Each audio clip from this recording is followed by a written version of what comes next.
Γεια σας. Ονομάζομαι Λεπροπούλη Μάρτα. Θα σας δείξω τη δουλειά που έχουμε κάνει στα σχολεία τα τελευταία περίπου 8 χρόνια. Έχουν σχέση όλα με αντιφασιστικές εργασίες και δράσεις. Θα τα διαβάσω από μέσα γιατί θέλω να είμαι σύντομη και δεν θέλω να ξεφύγω. Είναι πάρα πολλά αυτά που θα σας δείξω. Θέλοντας να διδάξω αυτό το ιδιαίτερο μάθημα που προάγει την καλλιτεχνική παιδεία, οι στόχοι που έθετα συνήθως ήταν παιδαγωγικοί και επιστημονικοί. Κάτω όμως από άθλιες και αντικαλλιτεχνικές συνθήκες, χωρίς την ύπαρξη των κατάλληλων υποδομών και υλικών, η διαδικασία άρχισε πραγματικά να με εξαντλεί.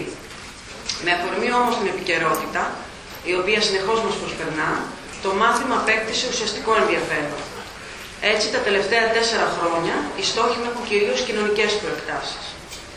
Λίγο πριν φύγω με απόσπαση από τη Μυτιλήνη για την Αθήνα και οι Μυτιληνοί πρωταθούν για το περίφημο βραβείο Νόμπελ, παρουσίασα στους ντόπιους μαθητές μου τη δουλειά της Μόνα Χατούμ. Θα μπορούσα να είχα επιλέξει τους δικούς μας, τους Έλληνες, τον Ραπτηθάκη και τον Κανιάρη, όμως η Μόνα Χατούμ είναι διάσημη ως η Παλαιστίνια εικαστικός που στερήθηκε τη χώρα της για τόσα χρόνια, μιας και βρέθηκε στην Αγγλία λίγο πριν τον πόλεμο του Λίβανου.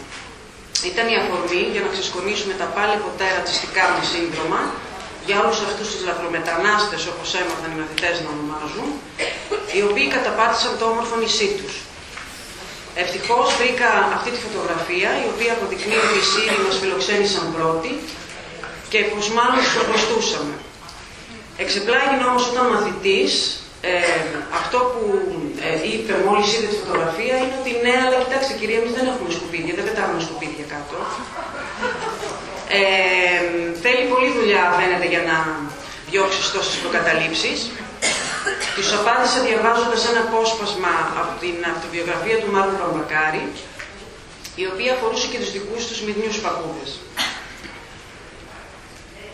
Έμενε ο κόσμος στα βαγόνια των σιδηροδρόμων. Τσαντήρια κάνουμε. Καταστροφή. Να μην ξαναβγούν τα μάτια με τέτοια πράγματα.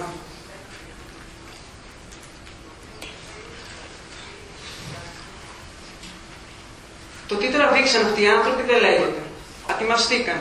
Γίνανε χάλια.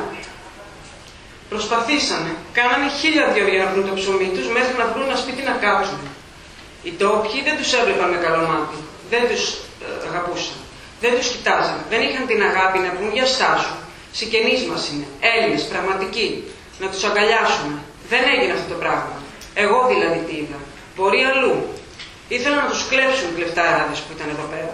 Να αρπάξουν ό,τι είχαν. Να τους γελάσουν οι απατεώνες.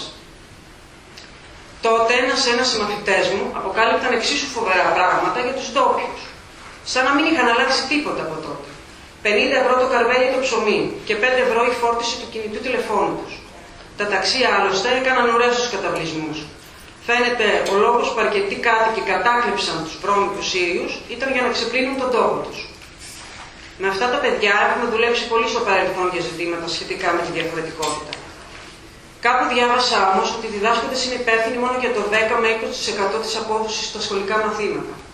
Ένα 60% ευθύνεται σε εξωσχολικούς παράγοντες, όπως οι γονείς, η οικονομία και ένα σωρό άλλα. Για να αντιμετωπίσω τέτοιες προκαταλήψεις, οι οποίες προέρχονται δυστυχώς και από γονείς μαθητών, ακολούθησα πιστά το ιδανικά κατασκευασμένο αναλυτικό πρόγραμμα σπουδών και άρπαξα όσες ευκαιρίες έδιναν τη δυνατότητα στους μαθητές μου να εκφράσουν τις απόψεις τους, μεταφράζοντάς τις σε εικόνες και τέχνη. Μία από αυτές τις ευκαιρίες ήταν ο διαγωνισμός αντιφασιστικής αφίσας που διοργάνωσε η ΕΛΜΕ Λέσβου το 2012. Στο Γυμνάσιο Παμφύλων του νησιού, η κάθε τάξη έφτιαξε την αφίσα της δουλεύοντας σωματικά. Αφού πρώτα μιλήσαμε για την προέλευση συμβόλων όπως ο μέανδρος και η σβάστηκα, αναφερθήκαμε στην οικειοποίησή τους από τους φασίστες και τις ρατσιστικές απόψεις τους απέναντι στις μειονότητες. Έπειτα από καταιγισμό ιδεών, μία ομάδα αποφάσισε να οπτικοποιήσει τις αντιθέσεις που υπάρχουν ανάμεσα σε δημοκρατικά πολιτεύματα όπου επικρατεί η ελευθερία και σε φασιστικά όπου κυριαρχεί η βία και η λογοκρισία. Με οδηγό το σύμβολο της ειρήνης και το περιστέρι του Πικάσο, το οποίο συμφιλιώνει τους λαούς όλου του κόσμου και δεν εξαιρεί κανέναν, όπως λέει ο τίτλος της αφίσας του, Ένας οι μαθητές έγραψαν θετικά μηνύματα υπέρ της ειρήνης και άλλα κατά του φασισμού.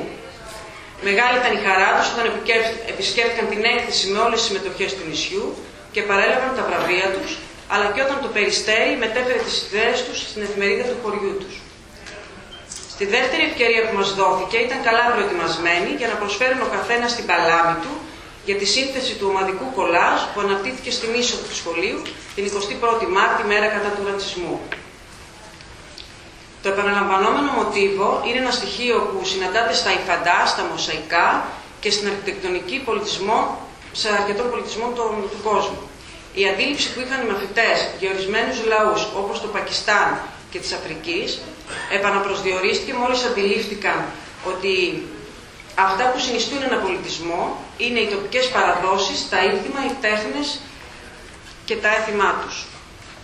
Αφαιρώντας το αλφα στερητικό των απολύτιστων, δημιούργησαν τα μοσαϊκά του κόσμου και διακόσμησαν την τάξη τους με αυτά.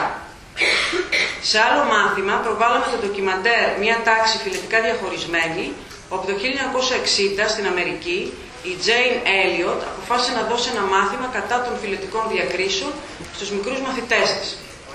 Στη συνέχεια μελετήσαμε τα έργα του Ρόμπερτ Ινδιάνα και ο κάθε μαθητής επέλεξε ένα από τα γράμματα που αποτελούν τη λέξη διαφορετικότητα και έτσι δημιούργησαν τα δικά τους διαφορετικά γράμματα μοτίβο με τα οποία θα συνέθεταν ολόκληρη τη λέξη. Ο Έστερ με τις φιγούρες του, ο οποίος επηρεάζει τον αραβικά μοτίβο, μας έδωσε την ιδέα να παίξουμε με τα χρώματα των ανθρώπων του κόσμου.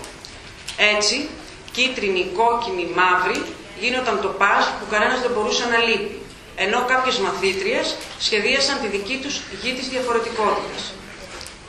Ανέκαθεν, η σχολική μας επέτειη ήταν μια αφορμή για να αναφερθούμε στον πόλεμο, την ειρήνη και τον φασισμό.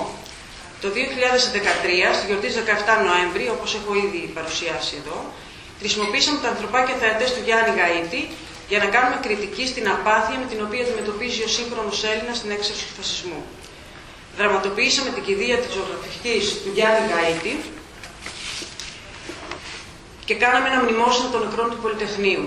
Στο κλείσιμο της γιορτής, οι μαθητές μέσα από ένα ακουστικό δρόμενο μετέτρεψαν τα σπρώμαυρα κάγκελα του Πολυτεχνείου σε πολύχρωμο κήπο και μας έδωσαν την ελπίδα ότι όλα μπορούν να αλλάξουν στο μέλλον. Στο γυμνάσιο Λειξηρίου της Κεφαλονιάς, οι φοιτητές αντιστέκονταν ειρηνικά και μοίραζαν προκηρύξεις.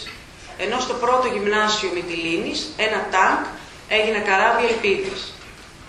Ακολουθώντας το παράδειγμα της εικαστικού Μαρίας Καραβέλα, στην περσινή μας γιορτή, δημιουργήσαμε ένα σκηνικό όπου δύο αντικρουόμενες πραγματικότητες συνυπήρχαν κατά τη διάρκεια της σκούτας. Μέσα από τη δραματοποίηση αποσπασμάτων του αυτοβιογραφικού βιβλίου της ηθοποιού Κίτης Αρσένη, το Μπουμπουλίνας 18, αντιπαραβάλαμε την αντίσταση των καλλιτεχνών που υπέστησαν σκληρά βασανιστήρια με την όμορφη εικόνα που προβαλόταν προς τα έξω από το συνταγματάρχη. Θέλοντας να κλείσω αισιόδοξα αυτή την παρουσίαση, θα σας δείξω μερικά σύμβολα ειρήνης που μόνο τους τα παιδιά δημιούργησαν. Μόλις τους έδειξα τη Land Art και τους ζήτησα να βγουν έξω στο προάβλιο για να κάνουν τα δικά τους έργα με υλικά από τη φύση. Για συντομία, δεν έχω δείξει καθόλου τη διαδικασία που ακολουθήσαμε. Μπορείτε να μπείτε στο site του Γυμνασίου Παμφύλων και θα τα δείτε όλα, μπαίνοντας στο εκπαιδευτικό υλικό ή στις γιορτές ή σε ό,τι άλλο. Ευχαριστώ πάρα πολύ.